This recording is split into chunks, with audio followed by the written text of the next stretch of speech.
그래서 이런 걸 보면 우리나라가 아주 옛날부터 우리 조상들은 책을 굉장히 소중하게 생각하고 열심히 보고 했던 이런 게 있으니까 그걸 잘 이어받아서 이어가자 이거죠. 이어가면은 여러 가지 방법이 있지만 자녀들 교육에서 가장 쉽고도 싸고도 잘할 수 있는 교육이 아닌가 이런 생각을 합니다. 외국의 예를 보죠. 외국도 뭐 예를 들려면 그것만으로도 책이 될 거예요. 수불석권, 손에서 책을 놓지 않는다 이런 뜻입니다. 그죠? 그래서 송건이, 삼국지에 나오는 그 송건이 자기 부하 여몽 장군에게 공부를 좀 하라, 책을 좀 봐라 이랬더니 말대답이 항상 바빠서 일을 잘 못한다 이랬더니 야단을 칩니다.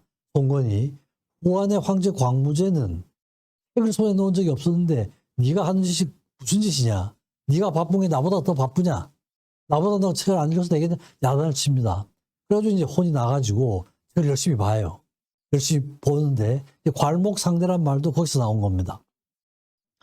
눈을 비비고 본다 이거거든요. 그래서 여몽이 그렇게 혼나고 나서 열심히 봤어요. 그러니까 이제 송건의 그 책사 중에 하나 노숙이 있었잖아요. 노숙이 어느 날 여몽을 만나 보니까 전혀 다른 사람이 되어 있는 거예요. 그 전까지는 머리가 텅텅 비었었는데 어느 시간에 뭐 굉장히 유식해졌어요. 그래가지고 이제 깜짝 놀래가지고 어떻게 된 거냐 그랬더니 그 여몽이 괄목상대란 말을 했습니다. 이렇게 만나면은 며칠 만에 만나면은 눈을 비비고 상대방을 봐야 할 정도로 새롭게 돼 있어야 된다. 독서다. 이런 얘기를 해가지고 사자성어가 이렇게 남아 있습니다. 근데 그때 이제 송건은 조조를 생각하고 있었던 거예요. 조조가 또 독서광이었습니다. 그 조조가 책을 엄청나게 봐고 전쟁터에서 손자 병법을 읽으면서 그 해설서를 썼어요. 위무주손자라고요. 그러니까 전쟁을 그렇게 하면서도 손자 병법 해설을 쓰고 이러니까 조조를 이기려면은 자기도 그렇고 자기 부하들도 그렇고 책을 봐야 된다는 얘기죠. 그죠? 그걸 봐야 이길 수가 있다 이런 거죠. 그래서 조조를 생각하고 부하를 야단을 치고 그 여몽이 결국 이제 굉장한 독서가가 됐죠. 그죠? 나폴레옹도 그 책을 보면 나폴레옹의 전기를 보면 뭐 여러 가지가 나오지만 독서했다는 게 상당히 많이 강조가 되고 있습니다. 그래서 독서의 범위도 굉장히 물론 옛날 전쟁사 영웅들에 대한 얘기는 보지만 그거 말고도 인문학적인 책들을 굉장히 많이 읽었어요. 그래서 뭐 전쟁터 나갈 때 마차에다가 1000권 정도는 갖고 다녔다. 뭐 이런 얘기를 하는데 뭐 직접 정말 1000권인지 어쨌는지는 잘 모르겠습니다만 어쨌든 전쟁터에서도 독서를 게을리하지 않았다. 이런 거죠. 그 조조나 송건이나 나폴레옹이나 동서양의 이렇게 뛰어난 장수들도 기본은 독서가 돼야 된다. 말을 타면서도 독서를 했다. 이런 기록도 나옵니다. 시인도 마찬가지죠. 두보, 독서 파만권, 하필요유신. 책을 10,000권을 읽었더니 불만 들면 시가 신처럼 써진다.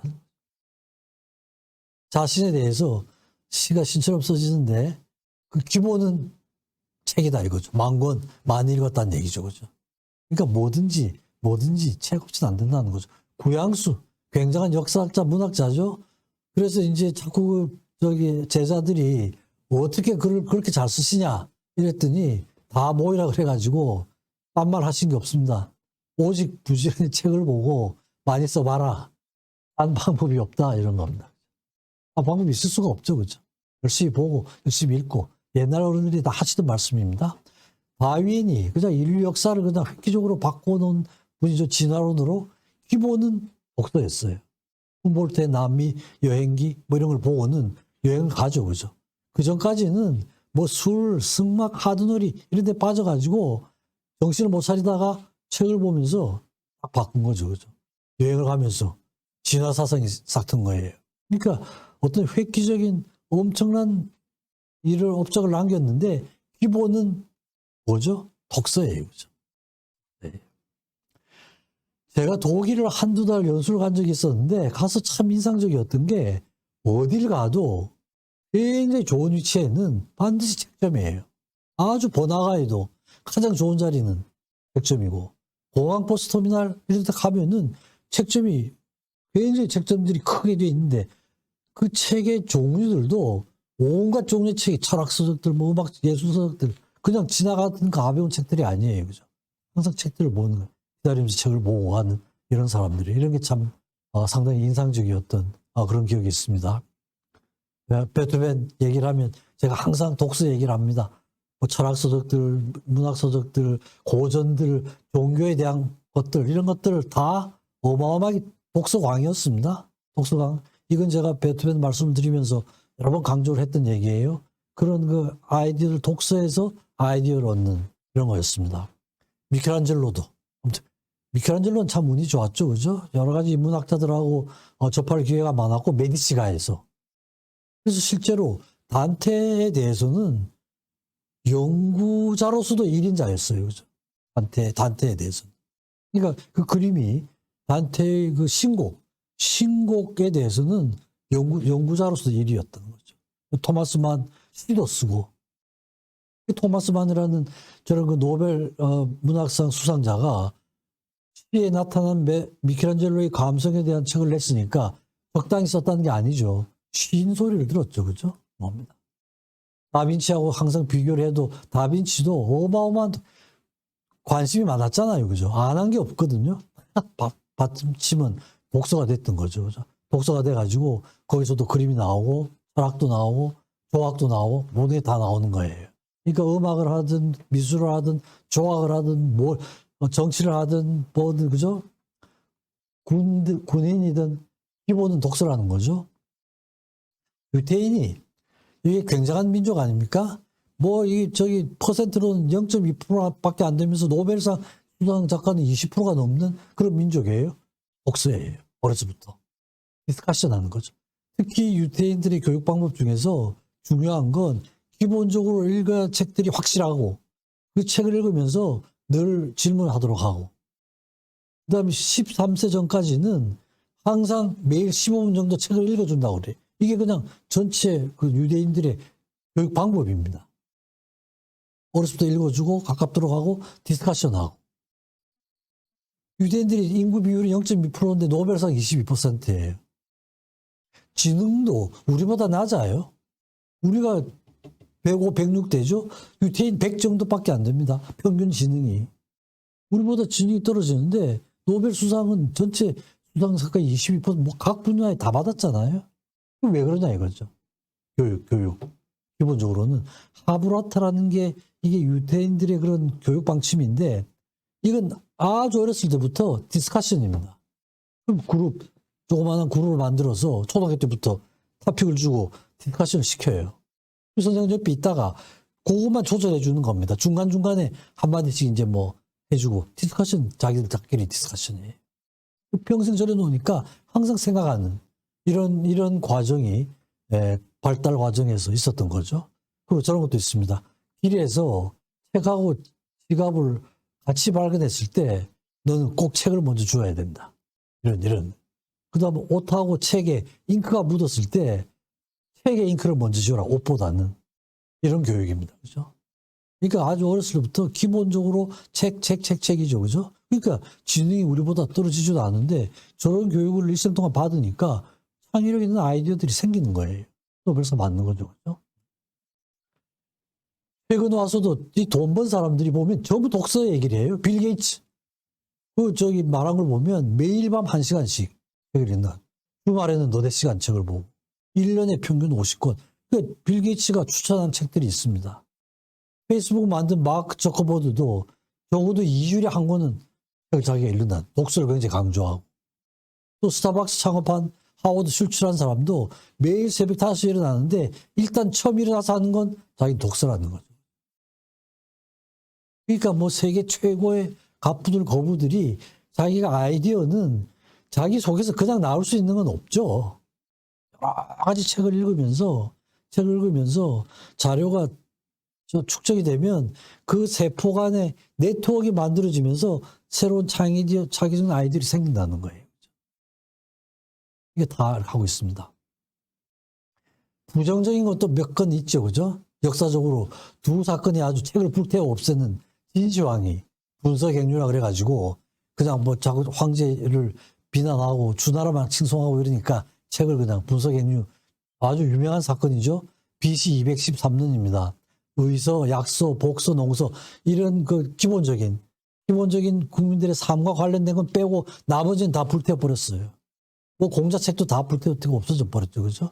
그 다음에 갱류, 유생들을 그냥 갱에 가둬버려서 생매장을 시켜버리는 분서갱류죠. 책은 태우고 유생들은 죽이고.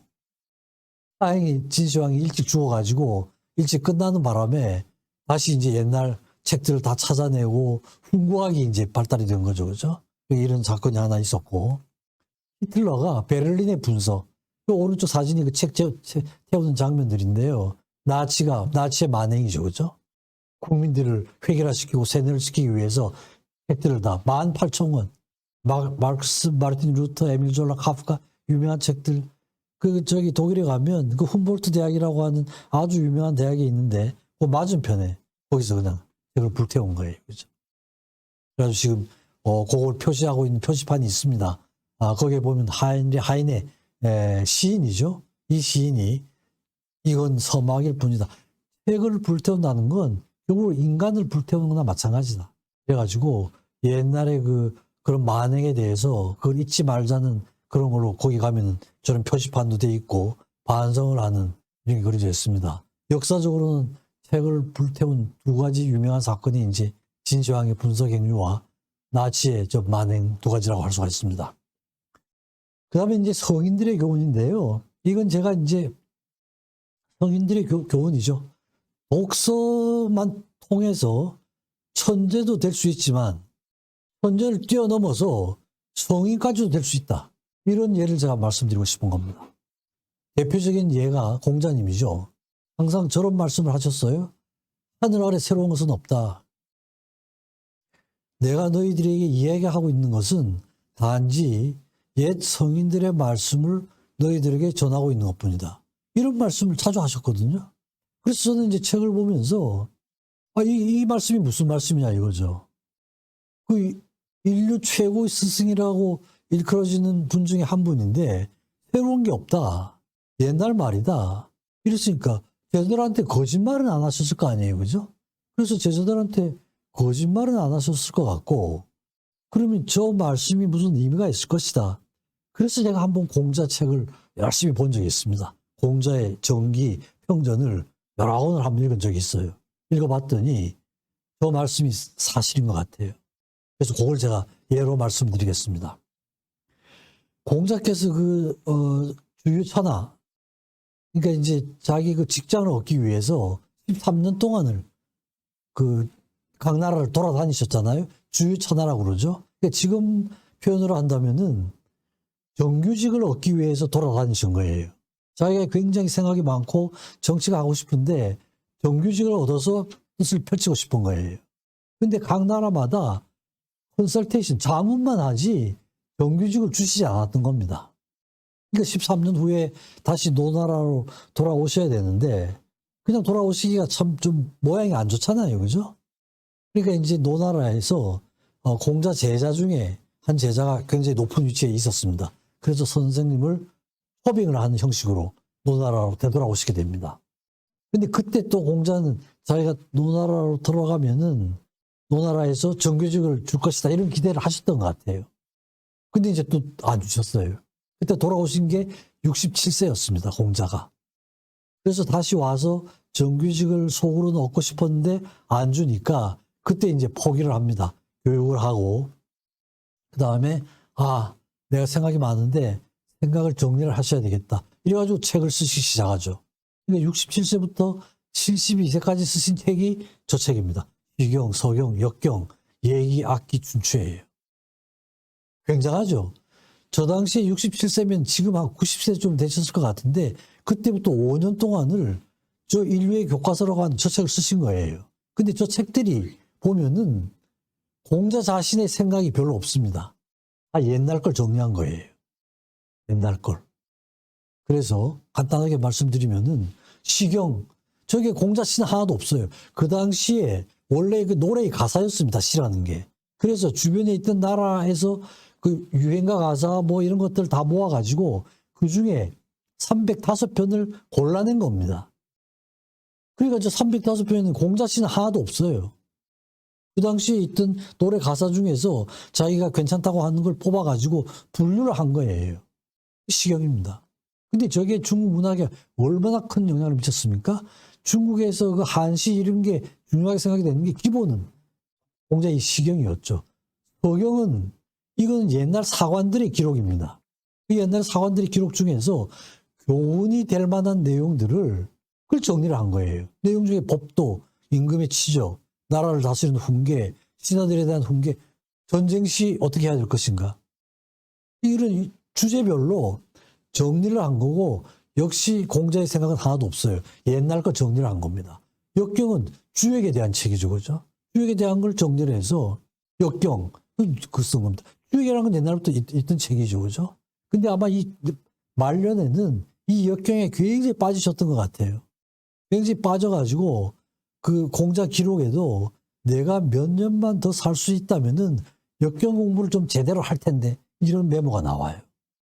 그러니까 마지막에는 굉장히 여기 빠져서 공부를 집중적으로 하셨던 것 같아요. 그래서 사마천신 사기에도 보면 공자가 만년에 역을 좋아해가지고 역을 읽는 사이에 책을 엮은 가죽끈이 몇 번이나 끊어졌었다.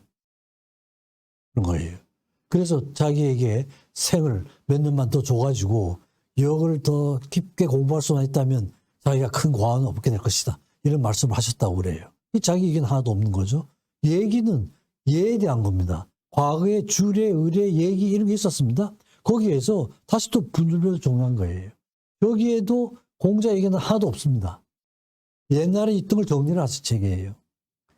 춘추인데 춘추는 후에 사가들이 공자의 원조로 쳐줘요. 앞에 건 편저죠. 그죠? 앞에 건 자기 의견이 없으니까. 그래서 이제 공자가 쓰는데 이 노나라의 역사입니다. 자기 나라의 역사예요. 중국 최초의 역사서인데 근데 사실 이것도 엄격하게 보면 역사서니까 원조라고 할 수는 없죠. 근데 이제 굉장히 은유적으로 쓰는가 봐요. 단순한 역사적인 서술이 아니고 자기 나름대로의 의견이 포함된 저술이라고 그래서 춘추는 공자의 저서를 이렇게 하고 있습니다. 한 권은 역사서죠. 유일한 경서죠. 자기가 쓴 거, 그 시대의 책인데 저런 말을 했습니다. 쓰고 나서 굉장히 좀 프라우드했던 것 같아요. 나를 알아주는 것도 오직 춘추를 통해서이고 나를 비난하는 것도 춘추를 통해서일 것이다. 그러니까 그 책을 쓰면서 자기의 그 의견, 정치가들의 귀감, 자기의 그런 그 독자적인 아이디어를 많이 넣으셨던 것 같습니다. 그래서 춘추가 역사가 된 겁니다. 이거 그렇잖아요. 춘추관 교목궁에 가시면은 그 역사관이에요. 춘추 전국시대 그러잖아요. 공자가 그 시대의 책을 춘추라고 이름 붙였기 때문에 춘추 전국시대가 된 거예요. 춘추가 거기서 나온 거죠. 그렇죠? 그래서 춘추는 그냥 보면 이해를 못 해요. 그러니까 해설서가 아주 유명합니다. 춘추 삼전이라고 그래서 유명한 해설서 세 권입니다. 좌구명이 쓴 거, 공양호라는 사람이 쓴 거, 공양적이라는 사람이 쓴 거. 이 사람들의 해설을 읽어야 공자의 춘추를 이해할 수가 있다. 이래서 공자의 춘추는 원조로 쳐주는 것 같습니다. 음악에 대한 건 썼다는 기록은 있고 전해지진 않습니다. 아깝죠, 그죠? 그래서 이제 여러 가지 의견이 있습니다만 그 6가지 시경, 서경, 역경, 예기, 악기, 춘추 중에서 악기는 지금 유실되고 남아있지는 않습니다. 악을 6가지 중에서도 예와 악을 상당히 중요하게 생각을 했죠. 예는 외적인 면, 악은 내적인 겁니다. 그죠? 그러니까 악을 통해서 음악을 통해서 내적인 조화로움을 이루고 그걸 바탕으로 예를 갖춘다. 외적인 조화로움을 갖춘다. 그러니까 어떻게 보면 악이 가장 중요하다고 할 수가 있죠. 그죠? 성경도 이런 말씀입니다. 그 전도서에 지금 있는 것은 언제나 있었던 일이요. 지금 생긴 일은 언젠가 있었던 일이다. 하늘 아래 새 것이 없다. 예수님 말씀입니다. 하늘 아래 새 것이 있죠. 그러니까 보라는 얘기죠. 이미 다 있으니까 찾아서 보라 이런 얘기입니다. 고대 로마에도 저런 교훈이 있습니다. There is not, nil novi sub sol. 라틴어인가 본데요. 영어로 번역하면 태양 아래 새로운 게 없다.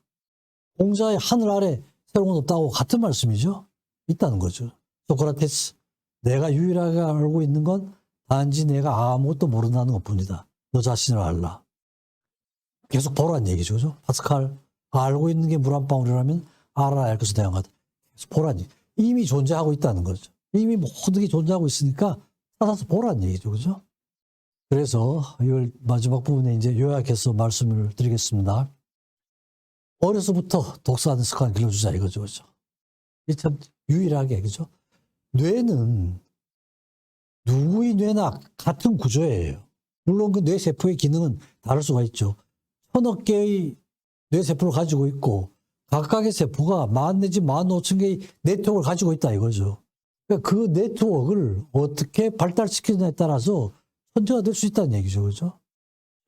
여러 가지 자극하는 방법이 있지만 독서하는 방법이 가장 쉽고 빠른 방법이 아닌가 이런 생각이죠. 천재를 키우는 유일한 방법이다.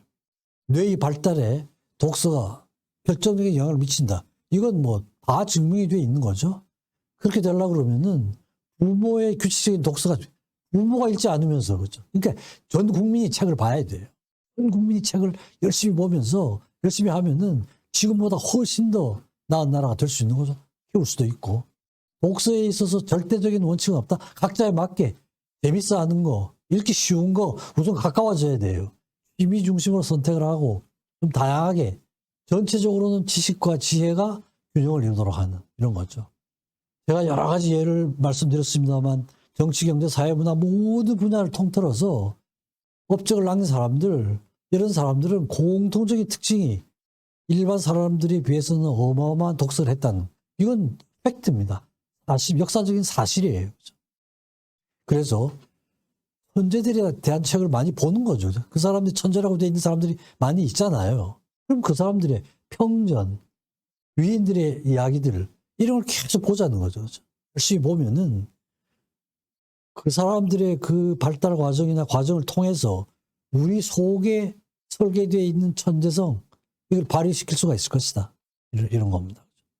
우리 속에 디자인이 돼 있다고 보는 겁니다. 그래서 제가 제목을 아주 건방지게 자녀를 천재로 키울 수 있는 방법, 이게 아마 얼핏 보면은 황당한 제목 같지만 실제로 가능성이, 천재성의 가능성이 있는데 독서를 하지 않으면 그 가능성을 발휘시킬 수가 없어요. 이거 제 제목이 그렇게 엉뚱한 제목은 아니라는 겁니다. 그죠? 늘 이제 이런 식으로 제가 강의를 마칩니다. 알고 있는 게 물 한 방울이라면 알아야 할 것은 대양과 같다. 제가 아주 초기에 이 문장을 봤는데 이게 이제 일생 동안에 좌우명으로 되어 있으면서 이렇게 이제 열심히 보고 그렇게 하고 있습니다. 그래서 제목이 좀 뭐 엉뚱한 것 같지만 제 생각에 그죠? 여러 가지 부모됨, 부모의 역할 이런 거에 대해서 그냥 모든 사람들이 수도 없이 이상한 말들, 많은 말들을 하고 있지만 좀 심플리파이해서 이런 걸 잘 실천을 하고 교육을 하면 상당히 우수한 학생으로, 뛰어난 학생으로, 자녀로 키울 수 있지 않는가, 그런 말씀을 드리면서 강의를 마치도록 하겠습니다. 경청해 주셔서 감사합니다.